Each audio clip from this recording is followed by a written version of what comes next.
Bismillahir Rahmanir Rahim. Nahmaduhu wa nusalli ala rasulihil kareem. Amma ba'd. Inshallah, we're requesting the brothers who are done with their prayers to come closer, inshallah. We will begin our program, which is the topic of racial equality and sharing a script from one of the letters, which is a very historic letter in Islam, in the history, related to racism and what one of the leaders had mentioned, inshallah, that I will share with you shortly. So we ask everyone to gather, inshallah, closer so we can begin, inshallah. Bismillah ar-Rahman ar-Rahim. Nahmaduhu wa nusalli ala rasulihil kareem. Amma ba'd. Brothers and sisters, we are grateful, we are thankful to Allah subhanahu wa ta'ala who has gathered us here tonight. May Allah subhanahu wa ta'ala also gather us beneath His arsh and His shade on the day when there will be no shade except for the shade of the arsh of Allah subhanahu wa ta'ala. May Allah subhanahu wa ta'ala fill our lives with mercy and rahmah as Allah subhanahu wa ta'ala has given us so much. Allah subhanahu wa ta'ala in the noble Quran, chapter 49, Surah Al-Hujarat mentions, Ya ayyuhan nasu inna khalaqnakum min dhakarin wa untha wa ja'alnakum shu'uban wa qaba'ila lita'arafu. Inna akramakum indallahi atqakum. Allah subhanahu wa ta'ala speaks to the mankind in general. Ya ayyuhan nas. Not believers, not non-believers, but nas, people, mankind in general. And says that indeed we have created you from a single male and a female, Adam and Eve. وَجَعَلْنَاكُمْ شُعُوبًا وَقَبَائِلًا. And we divided you into tribes and nations and cultures and languages and races. لِتَعَارَفُوا. So that you may know one another. And then Allah subhanahu wa ta'ala mentions the climax of this ayah of the Quran, إِنَّ أَكْرَمَكُمْ عِنْدَ اللَّهِ أَتْقَاكُمْ. That remember, lo, the most exalted and the most noble amongst you in the eyes of Allah subhanahu wa ta'ala is the one who has the most consciousness of Allah subhanahu wa ta'ala. So it's not the colors, not the skin, not the language, not the financial backgrounds that makes us great, but it's the consciousness of Allah subhanahu wa ta'ala which makes an individual great. As we know that this month of February is known as the month of Black History in America. Related to this, I really wanted to share with you an excerpt from a letter written by a man known as Malcolm X. Who was this individual? What was his life? What was this letter that he wrote? I want to share with you, in inshallah, the short time that I have. I won't be able to go through his entire biography, but just so that we can understand the letter a little bit better, because I think that letter itself is so powerful, and I'm going to read through the entire letter, inshallah, with you.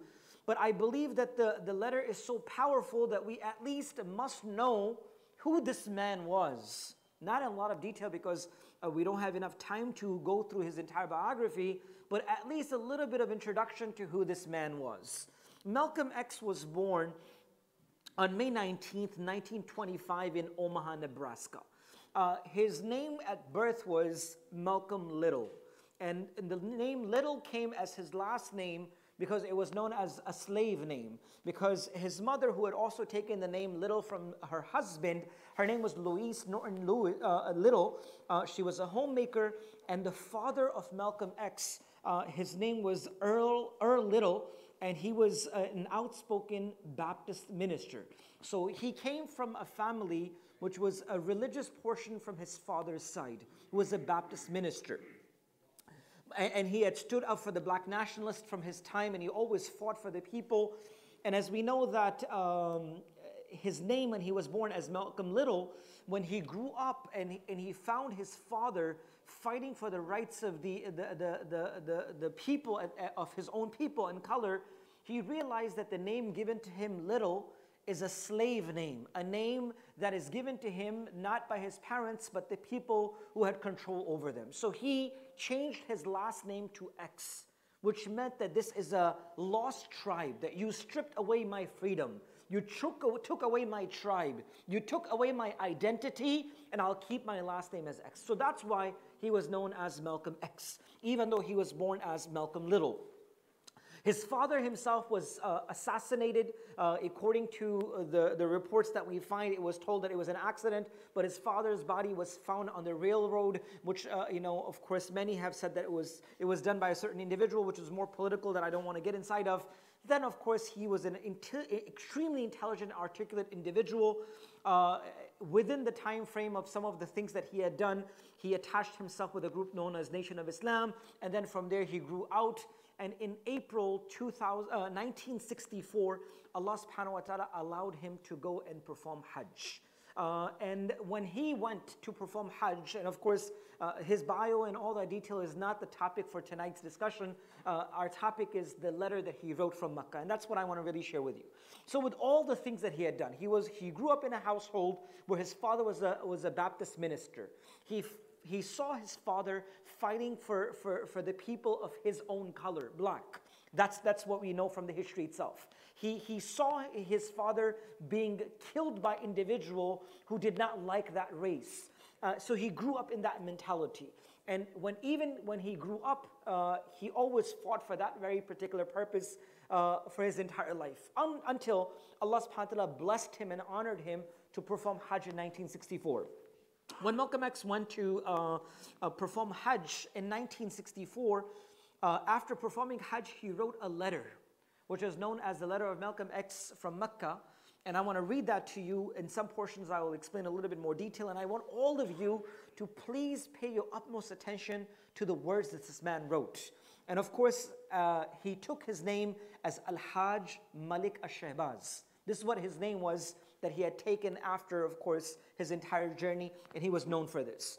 So when he was in Hajj, April 1964, and fighting for a certain cause for all of his life, he writes, and I quote, he says, "Never have I witnessed," and he's writing this letter from Makkah. After the rituals, Manasik, Arafah, and Mina, and all the things are completed, he's writing this letter to the people that he has worked with for all of his life, for a certain purpose. He goes and he writes, I quote, "Never have I witnessed such sincere hospitality and overwhelming spirit of true brotherhood as is practiced by the people of all colors and races here in this ancient holy land, the home of Ibrahim, Muhammad, and all the other prophets of the Holy Scripts. For the past week, I have been utterly speechless and spellbound by the graciousness I have seen displayed all around me by people of all color." A man who's so articulate, a man who's so intelligent, a man who's so outspoken for a cause that he has lived his entire life for, he says, I'm speechless. I'm spellbound. I'm completely shook for the situations that I have seen, that I see every single race together in one place. He says, I can't believe it. And I cannot even tell you the amount of generosity and hospitality and overwhelming spirit of true brotherhood that I have seen in Mecca, the holy city, that Allah subhanahu wa ta'ala sent all of his prophets towards, meaning Prophet Ibrahim alayhi salam and Prophet Muhammad sallallahu alayhi wasallam. So he is utterly shocked, speechless, and he's sending this message back. And I continue by him saying this: I have been blessed to visit the holy city of Mecca. I have made 7 circuits, tawaf around the Kaaba, led by a young mutawaf named Muhammad. I drank water from the well of Zamzam. I ran 7 times back and forth from the hills of mountain of Safa and Al-Marwa. I have prayed in the ancient city of Mina, and I have prayed on Mountain Arafah. There were tens of thousands of pilgrims from all over the world. They were of all colors, from the blue-eyed blonde to the black-skinned Africans, but we were all practicing the same rituals. There was nothing different for us. Blacks have to do this, the whites have to, no. Everyone was participating in the same rituals, displaying a spirit of unity and brotherhood that my experiences in America had led me to believe never could exist between the white and non-white. For my entire life that I lived in America, I would have never thought that this could ever be true, that people of different colors and races can be together. But I was wrong. Being in Hajj, being in the holy city of Mecca, seeing the true followers of Islam, I have believed that all of my preconceived notions of my entire life was completely wrong. Because I have seen with my own eyes people practicing religion and faith together with the oneness of Allah subhanahu wa ta'ala. This paragraph that I'm about to read, brothers and sisters, wallahi, is the essence of this entire letter. And I hope that we can truly understand this. And I quote, he says, America needs to understand Islam because this is the only one religion that erases from its society the race problem.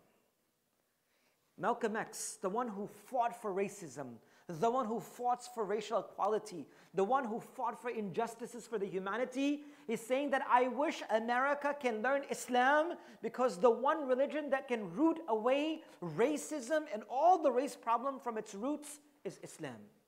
I quoted something else. He said America needs to know Islam. I say, brothers and sisters, we need to know Islam. We as Muslims today don't even know our own Islam. Today, Islam in America is not the books, not the people who passed away. As George Bernard mentioned, Muslims are in the grave, Islam is in the books. Show me something practical, I'll change my life. But this is not the Islam that we can show people. Today, America needs to learn Islam. As Malcolm X mentioned, America needs to understand Islam. Who is Islam? That's us. America needs to know us, our lives. If our lives are based upon racism and bigotry and not racial equality, then how can we be the true example of Islam in this world? And I think the problem starts from us. Before America understands Islam, we need to understand our own deen, brothers and sisters. We need to rectify ourselves. So now I quote by him saying that America needs to know Islam, understand Islam, because this is the one religion that erases from a society the race problem. He further goes, throughout my travel in the Muslim world, I have met, talked to, and even eaten with people who in America would have been considered white. But the white attitude was removed from their minds by the religion of Islam. Islam cleared their minds for colors. When Islam came into their lives, they stopped looking at colors.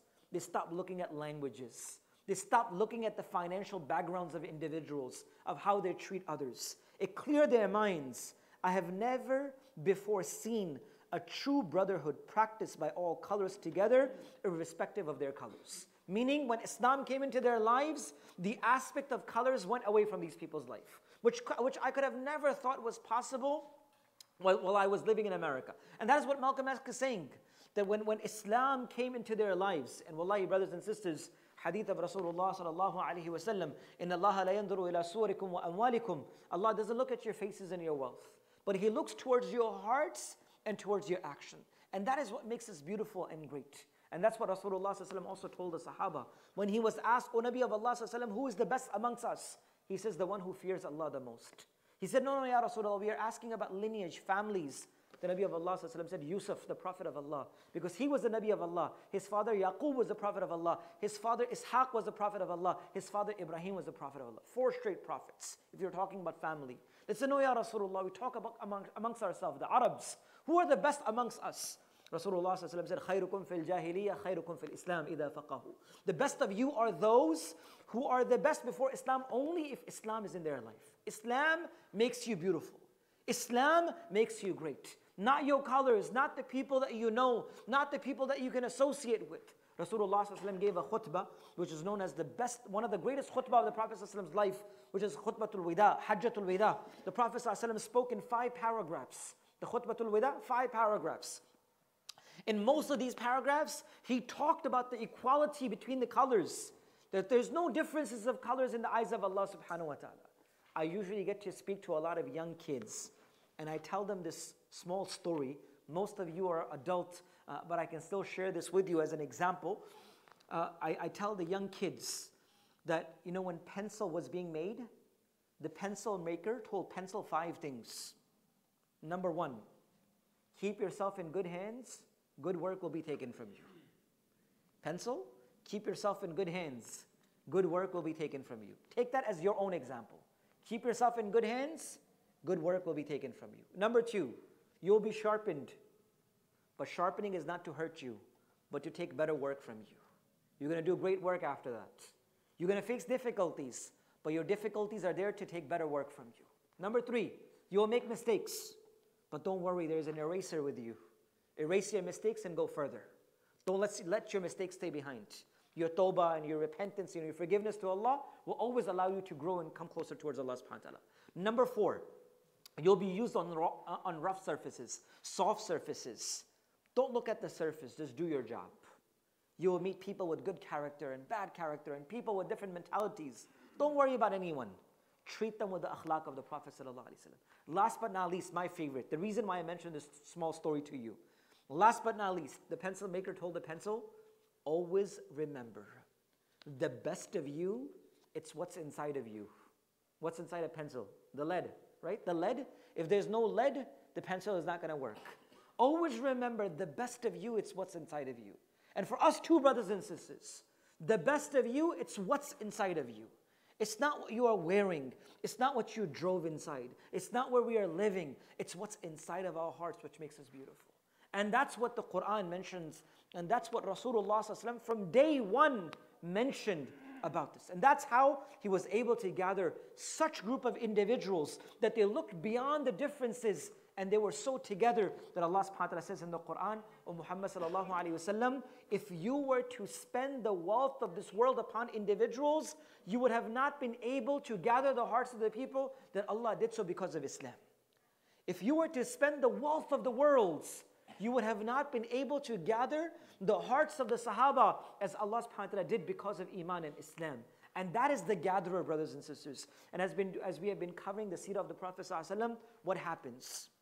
When false nationalistic beliefs and false, all these things come into a person's life, destroys individuals. If you remember the last seerah session that we did, what happened to Utbah ibn Rabi'ah? A man who stood up and said, I don't want to fight in Badr. But when it came to his own pride and racism and all bigotry inside of him, he was the first one to be slain in the Battle of Badr. First person to be killed in the Battle of Badr was him and his brother and his son, because of all these things that they built within themselves. So going back to the words of Malcolm X, and he said, and I quote, "You may be shocked by these words coming from me. A man who fought for one color is speaking about everyone now. A man who spoke for one color, now he's saying that you may be shocked by these words coming from me. But on this pilgrimage, this Hajj, what I have seen and experienced has forced me to rearrange much of my thoughts, patterns previously held, and to toss aside some of my previous conclusions. This was not too difficult for me, despite my firm conviction. I've always been a man who tries to face facts and to accept the reality of life as new experiences and new knowledge unfolds it. I have always kept an open mind, which is necessary to the flexibility that must go hand in hand with every form of intelligent search of truth." He continues, "During the past 11 days, here in the Muslim world, I have eaten from the same plate, drunk from the same glass, and slept on the same rug while praying to the same God, with fellow Muslims, whose eyes were the bluest of the blue, whose hair were the blondest of the blonde, and whose skin was the whitest of the white. And in the word and in the deed of the white Muslim, I felt the same sincerity that I felt amongst the black African Muslims of Nigeria, Sudan, and Ghana." Meaning, the sincerity of Iman was all together. Meaning, the sincerity that I felt in their ibadah, in their worship, in their character, was so sublime that everyone was the same. I cannot believe, I cannot even imagine that how can that ever be, but that's the reality. And that's what I saw in the true brotherhood. And he goes continuously further. And now he's giving a solution to the people.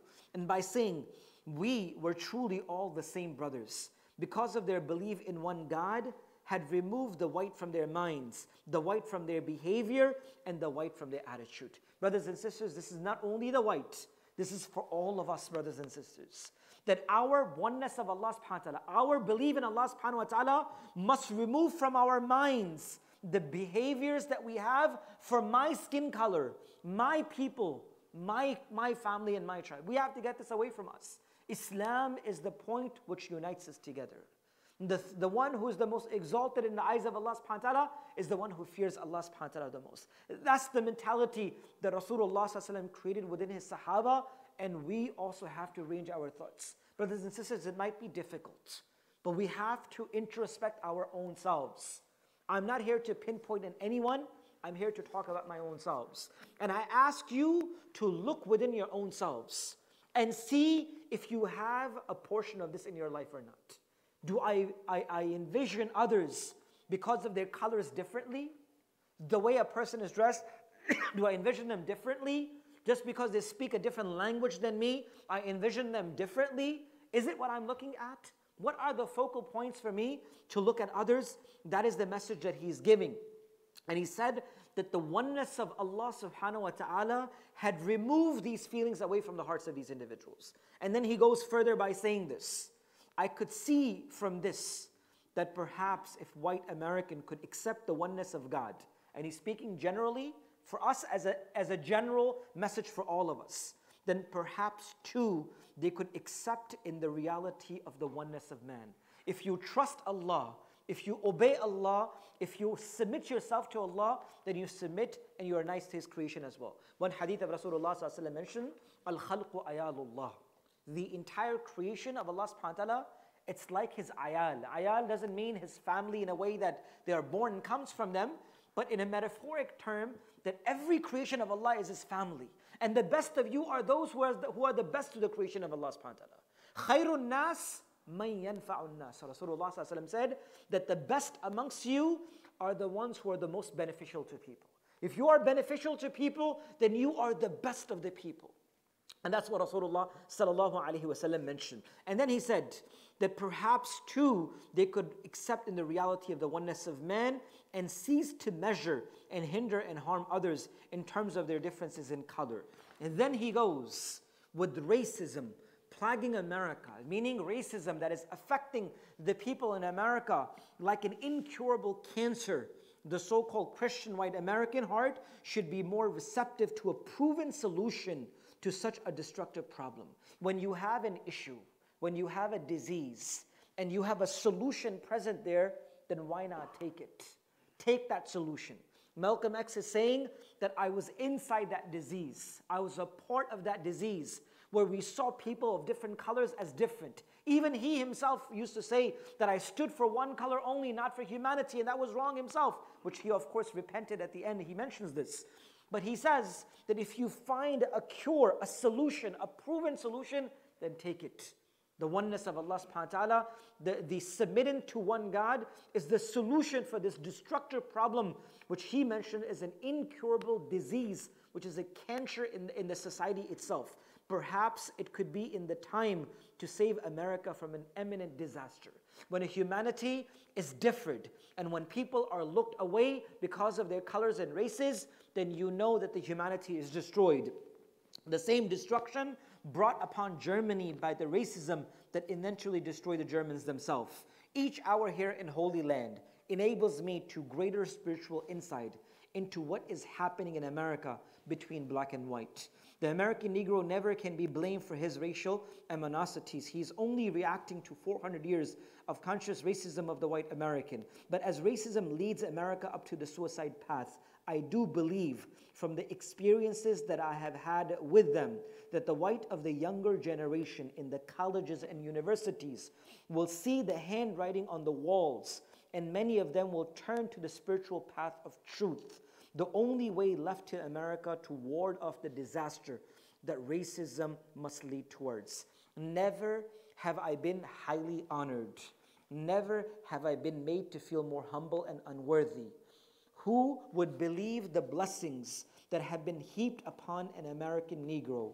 A few nights ago, a man who would be called in America a white man, a United Nations diplomat, an ambassador, a champion of kings, gave me his hotel suite, his bed. Never would I have even thought of dreaming that I could ever be a recipient of such honor. Honor that in America would be bestowed upon a king and not a Negro. And he says, all praise is due to Allah, the Lord of the world. Sincerely, Al-Hajj Malik Al-Shabazz, Malcolm X. Brothers and sisters, this letter is extremely, extremely strong and solid in its point. What are the take-back-home messages for all of us from this very particular letter? Malcolm X, a man who fought for a certain thing for entire life, he is explaining his thoughts to all of us. And I say this to take back this message, that when Muslims, true Muslims, come upon true Islam, then the people will realize the sincerity of Islam and they will realize what is right from wrong. Hadith of Rasulullah sallallahu alaihi wasallam, that he has left us on a path of guidance, which is as bright as day, and the night of it is bright as day. Meaning, Rasulullah sallallahu alaihi wasallam left us at a pathway of guidance that is as bright as it could ever be as bright. A path so straight, so clear that there's no deviation. That's the path of Islam itself. But brothers and sisters, today, the wrong that is happening in our lives is the hadith of Rasulullah ﷺ reminding us, يَأْتِي عَلَى النَّاسِ زَمَانٌ لَا يَبْقَى مِنَ الْإِسْلَامِ إِلَّا إِسْمُهُ. A time will come upon this ummah, and may Allah protect us. I hope that this is not that time. But the Nabi of Allah ﷺ from his prophecy mentioned, there will come a time on this ummah, يَأْتِي عَلَى النَّاسِ زَمَانٌ. A time will come upon this ummah, لَا يَبْقَى مِنَ الْإِسْلَامِ إِلَّا إِسْمُ. That nothing will remain of Islam except for the name of Muslims. We will only be Muslims by the name of Islam. There will be no haqiqat and reality of Islam in the lives of even Muslims. وَلَا يَبْقَى مِنَ الْقُرْآنِ إِلَّا رَسْمُهُ. And nothing will remain of Quran except for its text. No reality, no spirituality, no benefit, no gaining of ta'alluq of Allah subhanahu wa ta'ala from the Quran. Nothing will remain of Quran except for its text, the rusum. That's it. And that's why, brothers and sisters, I say this so much, that Rasulullah ﷺ said Surah Al-Fatiha is the cure for every single disease. Hadith of Rasulullah ﷺ. But now, even if I have a headache, why doesn't Surah Al-Fatiha take away that? وَلَا يَبْقَى مِنَ الْقُرْآنِ إِلَّا رَسْمٌ. That nothing will remain of Quran except for its writing.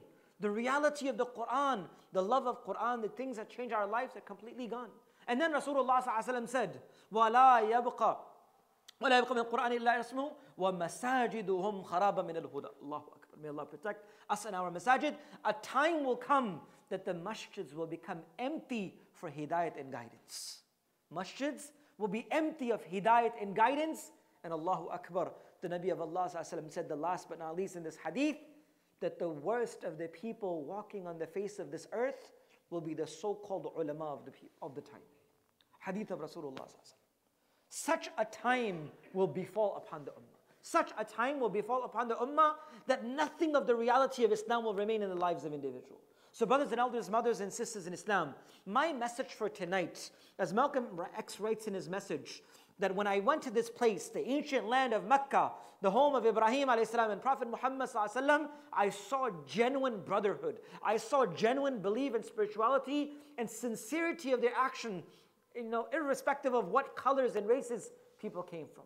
Brothers and sisters, that's the belief that we also need to create within our own lives, within our own families, within our own communities. It starts within my own life. I need to change myself. I need to change the perspectives within my own families and then within our own communities. Because it's not always about myself. Because I know that today we live in a life and a society, it's all about me, myself, and I. As long as these three people are happy, who cares about the world? And these three people are one person. Me, myself, and I. Who cares about anyone else? And that's how the people are living. So brothers and elders, mothers and sisters in Islam, racism, which may not look very open in our society, our cultures, our masajid, forgive me for saying this, but it does exist. It does exist. If I see an individual who is not the same color as me, do I say the salam to them in the same manner that I do to a person who looks like me? Do I give them the same reception as a person who may not be as familiar to me? Islam is a point of bonding for us. Wallahi, the way that you greet someone will resonate and keep with them for the rest of their life. Ka'ab bin Malik radiallahu anhu mentioned something so beautiful. Allahu Akbar. Sahaba used to say that the Nabi of Allah ﷺ would greet every one of us in such a manner that we personally thought that he loved us the most. Is this the feeling that I give others? Forget about others. I'm talking about me. The Prophet of Allah ﷺ would greet everyone in such a manner that they would think that this man loves me the most. Ka'ab bin Malik radiallahu anhu reports his own narration. He said, long hadith, 3-4 pages in Al-Bukhari. A long story that we all know of in Tabuk. When the Nabi of Allah ﷺ was going towards Tabuk, the three Sahaba, Ka'ab radiallahu anhu, Murara and Rabi'a, and Hilal bin Umayyah, 3 Sahaba were left behind. And the Prophet of Allah ﷺ looked for them in Tabuk. He couldn't find them. And then the Prophet of Allah ﷺ looked for them and asked for them, and he came back. And munafiqeen and hypocrites came and they made false excuses. And Ka'ab radiallahu anhu, Hilal bin Umayyah, Murara bin Rabi'a, these 3 Sahaba came and they said, "O Prophet of Allah, we're not going to lie. But it was our own mistake that we didn't come with you towards Tabuk." Ask Allah to forgive us. The Nabi of Allah said, go away, Allah will decide something for you. For the next 40 days, and then 10 more days, 50 days, they said that no one spoke to us. No one communicated with us. Our own city became a place of wilderness for us. My own cousin who lived next door to me, Ka'ab said, radiallahu anh, he didn't even speak to me. And he says, Allahu Akbar. Ka'ab radiallahu anh said something so beautiful. He said, the only thing that worried me the most was that if I died today, will the Nabi of Allah sallam lead or attend my janazah or not? He said, I would go to the masjid, I would pray next to him, and after salah, I would try to peek at him if he would look at me. And whenever I wasn't looking, he would look at me. And when I would look at him, he would turn away. And then he said, like this, 50 days passed. Long story. The reason why I want to mention this, he said after 50 days had passed, I had made Fajr Salah on top of my house. All of a sudden, a person made an announcement and said, "O Ka'ab bin Malik, O Hilal bin Umayyah, O Murara bin Rabi'ah, all three of you, glad tidings to you. Allah subhanahu wa ta'ala has sent revelation regarding you in the Quran that you guys have been forgiven."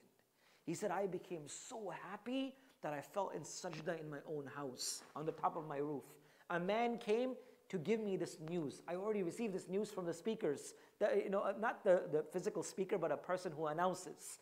So he said, as soon as the person came, I gave him the only shawl that I had on my clothing, my body, I gave him as a hadiyah, as a gift. And I borrowed some clothing from my wife and I wore the sheet and I came to the masjid.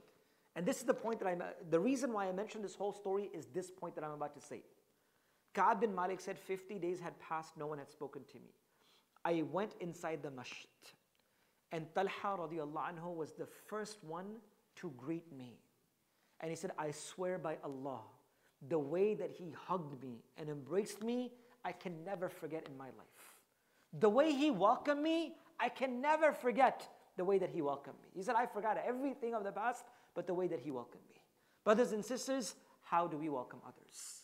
That's the question that I ask you. The reason why I mentioned that story towards you, that we need to ask our own selves, that do I stand for the oneness of Allah, irrespective of what colors and races people come from, or do I look towards the colors and races and make my decisions? Wallahi, brothers and sisters, nobility in Islam is with taqwa and piety. Nobility in Islam is with taqwa and piety. And we ask Allah subhanahu wa ta'ala tonight to give us that tawfiq and that ability and that strength to come out of the lives that we are living, which may be involved with inequality and racial injustices. And may Allah subhanahu wa ta'ala put within our own selves and our lives justice and adl in our hearts. May Allah subhanahu wa ta'ala make our lives beautiful like the lives of Sahaba radiallahu anhum ajma'een.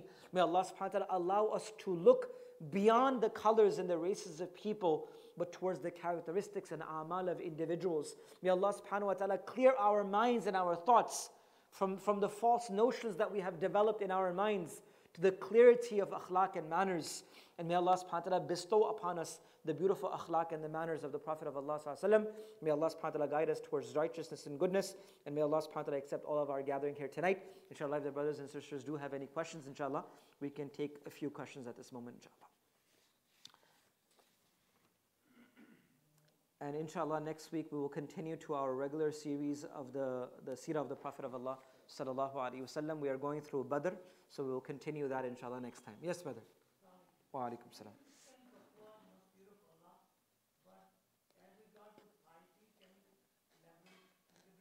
Sure. So piety itself, it's very similar to taqwa itself. Muttaqi or taqi individual is a person who lives their life in the consciousness of Allah. Meaning a person who lives a life fearing not to disobey Allah subhanahu wa ta'ala. A life of piety, the life of righteousness. اهدنا الصراط المستقيم صراط الذين أنعمت عليهم غير المغضوب عليهم ولا الضالين. The ayah of the Quran, all these are guidelines that piety means a life of righteousness, a life of ibadah, a life of obedience to Allah subhanahu wa ta'ala, a life that is away and free from sins and wrongs and evil. As Hassan al-Basri rahmatullah alayhi used to say, the day of Eid for me is a day that I spent without sinning and disobedience of Allah subhanahu wa ta'ala. That's the day of Eid for me. That's the day of joy for me. That I can say from the time that I got up to the time that I went to sleep, alhamdulillah, I tried my best that I didn't commit a sin. Yes, I'm a human being, I could. But a day of joy and celebration for me is a day that I can say, you know what? I did not fall in the trap of shaitan. I became successful that day. So a life of piety means to live a life in which a person takes every step with precaution. Like one hadith of Rasulullah ﷺ defines that someone asked either Abu Hurairah radiallahu anhu or some other sahabi, I don't really recall, but one of the saying is, how do you define taqwa, piety? He says, have you ever seen a man or a person wearing fine silk, very beautiful fine silk, and and of course silk, not in the silk meaning very fine linen, and he's walking in a path which has thorn. Kanton wala rasta hai, har jagah pe kante hi kante hain. There are thorns everywhere. How do you expect this person to walk in a pathway which is full of thorns? He's wearing fine linen and there's thorns everywhere. How do you expect this person to walk in this path? He said he will be very careful for every single step that he takes, that the thorn doesn't prick him and rip away his clothing. He says that's what piety is. That's what taqwa is. That you take every step of your life fearing and hoping that you don't disobey Allah subhanahu wa ta'ala. And that's what a life of a Muslim is. That there's no stoppage to anything that we do, but we just make sure that we don't cross the limits of the hudud of Allah subhanahu wa ta'ala. Otherwise Islam allows us to do everything. Businesses and works and families, having fun and doing whatever we want in our life, but making sure that the hudud and the limitations of Allah subhanahu wa ta'ala are not crossed. And that is what is a life of piety is. A life which is lived on the obedience of Allah and abstaining from the disobedience of Allah subhanahu wa ta'ala. As one Baddu, a Bedouin said, and said, "Oh Nabi of Allah sallallahu alaihi wasallam, how can I be the most muttaqi person?" He said, "Ittaqul maharim." Protect yourself from those things that Allah has made haram, you will become the most muttaqi person. Avoid haram. Avoid haram any way that you can. Allah will make you muttaqi. Allah will make you pious. Allah will allow us to walk on the path of piety. خير إن شاء الله. جزاكم الله خير. سبحان الله وبحمده. سبحانك اللهم وبحمدك. نشهد أن لا إله إلا أنت نستغفرك ونتوب إليك. سبحان ربك رب العزة عما يصفون. وسلام على المرسلين والحمد لله رب العالمين.